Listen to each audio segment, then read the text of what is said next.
Vice presidential hopeful J.D. Vance has recently said that he sees American history as a constant war between northern Yankees and southern Bourbons, where whichever side the hillbillies are on wins. Like, what the hell does that mean, and why is it all about slavery again? Hey, I'm Angela. I'm a professor in the South, and I wrote this book on slavery, and my videos are about pretty much how everything awful in this world can be traced directly back to slavery, including all of the manure rolling around in Vance's head.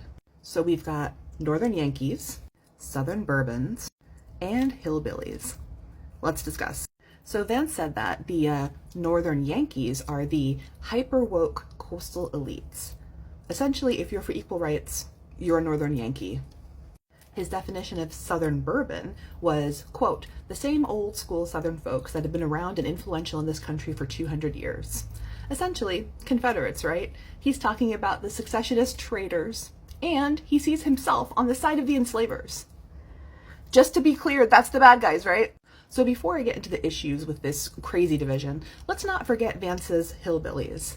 If his definition of northern Yankees is elite, and his definition of southern Bourbons is influential, then I guess that makes everyone else a hillbilly. And hey, there's no shame in being a hillbilly. Hillbilly talk is lit. It's just a very specific identity that most of us don't get to take on. We're not like Vance. We don't just steal identities that don't belong to us, right? Right? But then he said, and I quote, it's the hillbillies that have really started to migrate toward the southern Bourbons instead of the northern woke people. All right, so where to even begin with this, right? It's like a constant stream of manure coming out of this man's face. And it's actually really scary to think that if something happens to the evil, weird, racist, elite grandfather that he's running with, that we could all be stuck with a guy that thinks this way, right? Because look, northern people, whatever he wants to call them, aren't all enlightened anti-racists, right?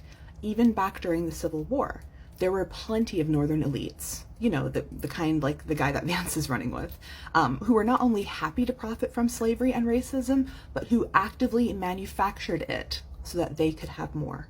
They imported that cheap southern cotton and tobacco, and they built processing plants and factories in the North to drive up demand for raw materials created and harvested by southern slave labor. These Northerners invested in the Confederacy and wanted to maintain a system where black people were seen as objects that they could squeeze free labor out of. After the war, many formerly enslaved people migrated north for safety, where they were met with exclusion and mistreatment in all of the cities that we now think of as elite and coastal, even though they're not coastal, and as having large black populations, right? So think like New York, Detroit, Cleveland, Chicago, etc. And Southern people, I mean, we had some of the staunchest abolitionists, because living together with the reality of slavery was traumatic for people who had souls. John Brown was a Southerner, right? 100,000 white Southerners volunteered to fight with the Union in the Civil War. And you know Sherman's March to the Sea? He was flanked by volunteers from Alabama who helped him burn plantations and liberate 10,000 enslaved people and clear out all the Confederates all the way to Savannah. It was never North versus South, and it definitely still isn't, right? The way that Vance sees the world is incredibly toxic. The North is by no means woke. White supremacist groups are operating out of every single coastal state. And the South is not homogenous. We are one of the most diverse areas of the nation with a wide range of attitudes and politics. In fact, some of the most progressive political movements come out of the South, specifically because we have been repressed and gerrymandered to hell and back. Have you seen the people running for office here? Tennessee alone has the Justins, we have Marquita Bradshaw, we have Gloria Johnson. Some radically inclusive and beautiful stuff is happening here. This election isn't a war between northern Yankees and southern Bourbons for the heart of the hillbillies or whatever. It's a war between people who want to learn from the past to create equitable futures for all humans versus people who want to drive wedges between us so they can clean us out. I am tired of being cleaned out. What about you?